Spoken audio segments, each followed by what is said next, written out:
Consider the following multiplication problem: PQ into 3 is equal to RQQ, where PQ are different digit, and R minus Q, what is the value of P plus R divided by Q? ये सी set 2021 में आया था। इसको solve करते हैं और देखते हैं इसका आंसर क्या होता है। हेलो, कैसे हैं आप सब? तो आइए आज कुछ क्वेश्चन बनाते हैं यूपीएससी सी सेट मैथ 2026 के लिए। ये PYQS है, मतलब प्रीवियस ईयर्स क्वेश्चंस हैं जो 2021 और 22 में आए हुए हैं नंबर सिस्टम का। तो आज का फर्स्ट क्वेश्चन है 55 तक प्रीवियस वीडियो में मैंने बता दिया था। तो आओ 56 देखते हैं। अगर आपने चैनल को सब्सक्राइब नहीं किया है तो ज़रूर सब्सक्राइब कर लें और अपने दोस्तों के साथ शेयर करें। तो आइए शुरू करते हैं आज का। आज जो फर्स्ट क्वेश्चन है, P Q into 3 equal to RQQ अगर है तो P plus R divided by Q कितना होगा? अब जो ऐसे दिया हुआ है, जो पी क्यू या अब ये वेरिएबल हैं और इसमें किसी कांस्टेंट को जोड़ना, घटाना या गुणा भाग करना हो, तो ऐसे क्वेश्चन के लिए करते क्या है कि पहले इसको ऊपर नीचे लिख लेते हैं। तो हमने ऊपर नीचे लिख लिया इसको, पी क्यू नीचे 3। अब इसको मल्टीप्लाई करनी है, तो अगर हम क्यू की जगह पर 1 रखें तो यहाँ 3 आ जाएगा, 1 3 या 3 होता है। 2 रखें तो 6 आएगा। तो हमें वही डिजिट रखना है जो कि यहाँ पर भी सेम आ जाए। तो देखो, क्यू की जगह पर 2 रखें तो 6 आएगा, 3 रखें तो 9 आएगा, जो अलग अलग है 3 और 9 हो जाता। 4 रखें तो 2 आ जाएगा, जो कि अलग होता है, 4 3 जा 12 होता है, 2 यहाँ आता। अगर 5 रखते हैं तो 5 3 जा 15 होता है, तो 5 यहाँ पर भी हो जाएगा और क्यू यहाँ पर भी है तो यहाँ पर भी 5 ही आएगा। तो इसलिए क्यू की जगह पर क्या आएगा? 5। अब 5 आ गया तो यहाँ 5 हो गया, यहाँ भी 5 हो गया, और इसको हमें R अभी फाइंड करना है। तो R फाइंड करने के लिए P की जगह पर हमें ऐसा कुछ रखना पड़ेगा जो कि Q 5 आ जाए, मतलब 1 कैरी, क्योंकि 5 3 जा 15, 15 का 5 1 कैरी है। तो अब अगर हम 3 का टेबल पढ़ें तो 3 1 या 3, 3 में 1 जोड़ देंगे तो 5 नहीं होता है। 5 या 15 या 35 कुछ ऐसा आना चाहिए, क्योंकि यहाँ 5 ऑलरेडी है, Q बराबर 5 हमने ले लिया है। तो P के बराबर क्या कर रख सकते हैं? 3 का टेबल पढ़ते जाएंगे और उसमें 1 जोड़ के देखेंगे कि 5 आ रहा है लास्ट में या नहीं आ रहा। 3 1 जा 3, 4 हो जाता, 3 2 जा 6 7 हो जाता, 3 3 जा 9 10 हो जाता, 0 हो जाता, 3 4 जा, तो ऐसे 8 3 जा क्या होता है? 24 और एक कैरी जो है उसको अगर हम जोड़ दें तो 25 होता है। तो यहाँ क्या हो जाएगा? 25, 2 और 5, क्योंकि Q 5 ऑलरेडी है। तो 25, तो 25 रखने के लिए P के बराबर क्या रखना पड़ेगा? 8। ठीक, तो अब हमारे पास आ गया P is equal to 8, Q is equal to 5 और R इजक्वल टू 2 आ गया। अब P plus R divided by Q करना है, तो P 8 प्लस R कितना है? 2 डिवाइडेड बाई 5, 10 डिवाइडेड बाई 5, तो 2 आ गया। आंसर क्या हो गया? 2, जो ऑप्शन बी में दिया हुआ है। Question number 57, the sum of 3 consecutive integer is equal to their product. How many such possible are there? इसमें क्या है कि 3 कॉन्स्टिट्यूटिव नंबर, मतलब 3 लगातार आने वाले नंबर को जोड़ने पर भी और गुणा करने पर भी सेम आता है। ऐसे 3 कितने ऑप्शन हो सकते हैं? फर्स्ट में है ए में ओनली 1, बी में, सी में ओनली 3 और बी में only 2, question number 57. The sum of three consecutive integers is equal to the product. How many such possible are there? ऐसा कितनी पॉसिबिलिटी है? तो देखो इसमें क्या है, मान लेते हैं let's three consecutive numbers are x minus 1, x and x plus 1, ऐसा ही हो सकता है। तो अब क्या होगा, x minus 1 into X plus 1 जो है कितने के बराबर है, इन सब के जोड़ के बराबर, मतलब x minus 1 plus x plus 1 के बराबर है। तो इसमें क्या हो जाएगा, x प्लस 1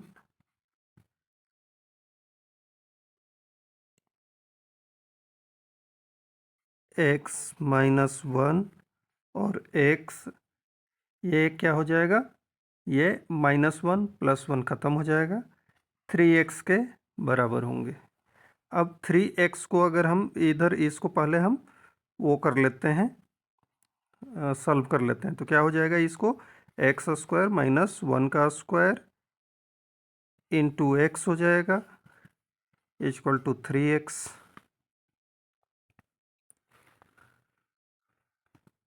या एक्स क्यू माइनस एक्स, इसको मल्टीप्लाई कर दिए, ठीक, बराबर 3x को इस साइड में लाओ तो क्या हो जाएगा, X Q minus 3x minus X equal to 0 हो जाएगा। अब इसमें से x को कॉमन अगर हम ले लेते हैं तो क्या बच गया, एक्स स्क्वायर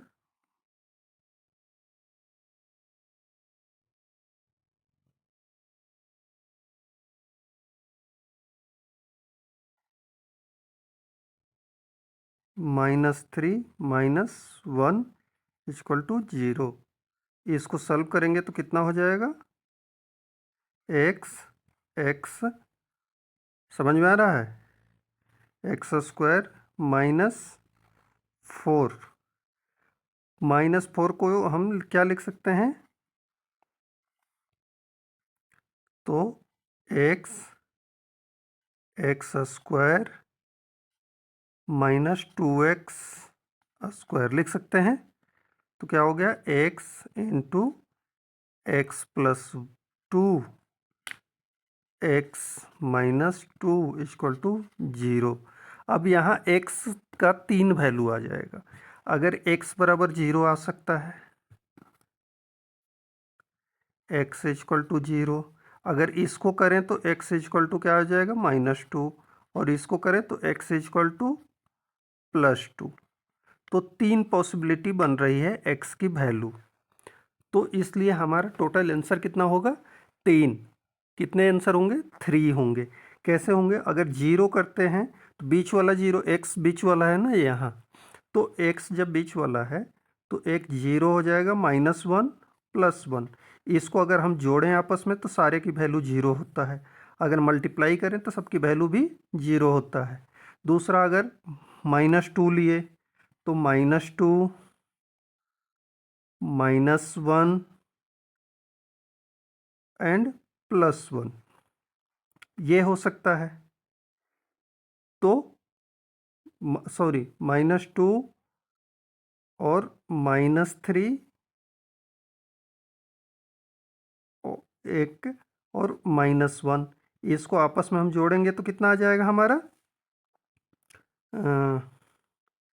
ये हो जाएगा 2 3 6, 2 3 5 और 6, -6, और इसको आपस में गुणा करें तो भी -6 आएगा।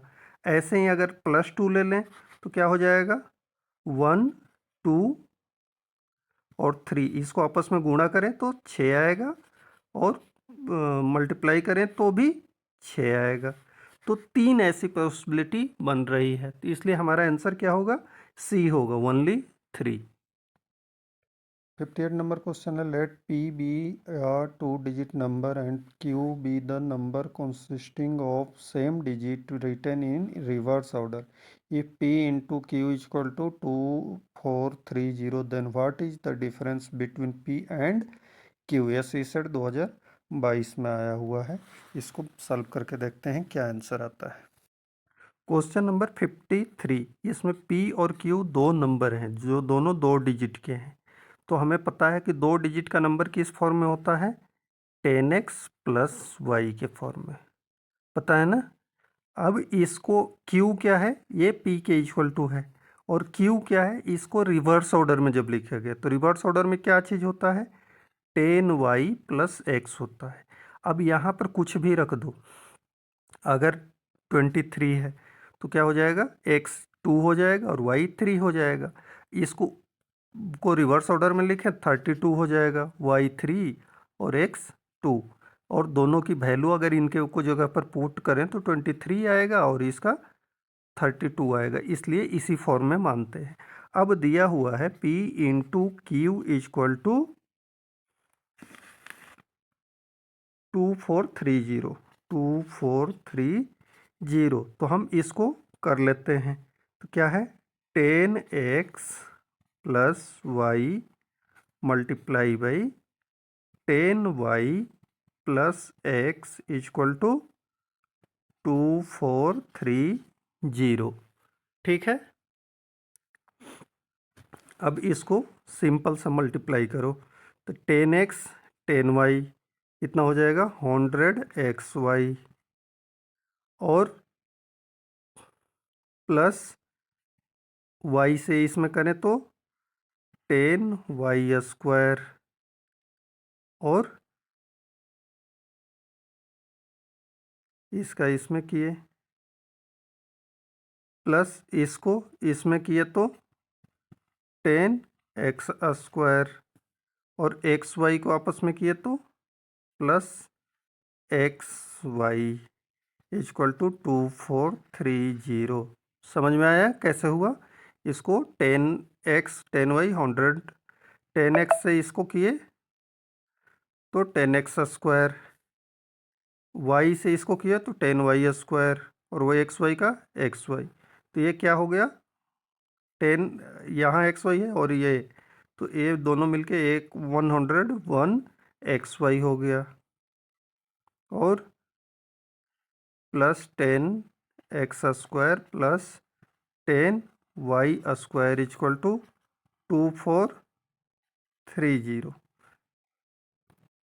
अब हम क्या करते हैं, 2430 है, इसको फैक्टराइज कर लेते हैं।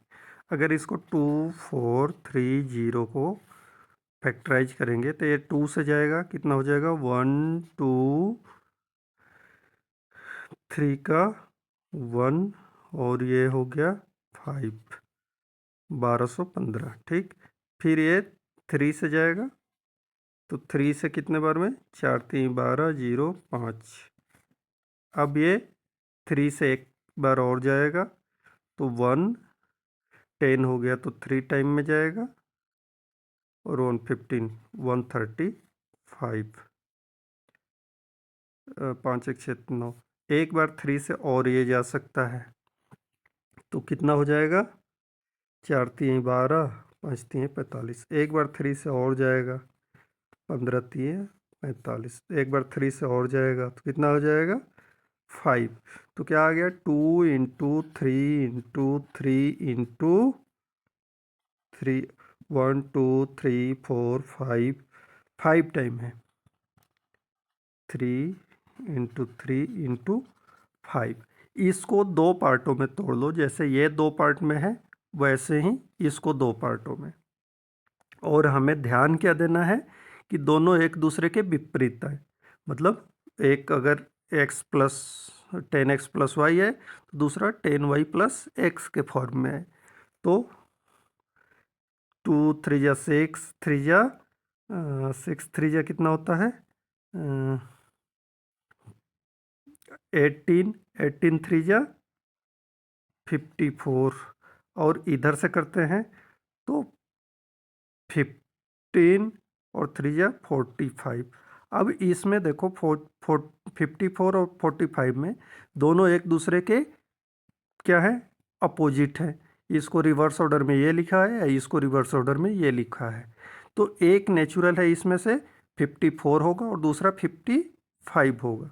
तो हम क्या लिख सकते हैं, 10x plus Y into 10y plus X equal to 54 into 45 लिख सकते हैं।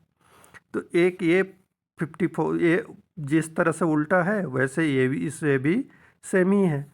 तो ये 54 हो गया और ये 45 हो गया। ठीक, अब दोनों हमारे को P माइनस क्यू फाइंड करना था। तो 54 माइनस 45 इक्वल टू कितना होता है, 9। तो हमारा आंसर क्या आ गया, 9, डी, ऑप्शन डी।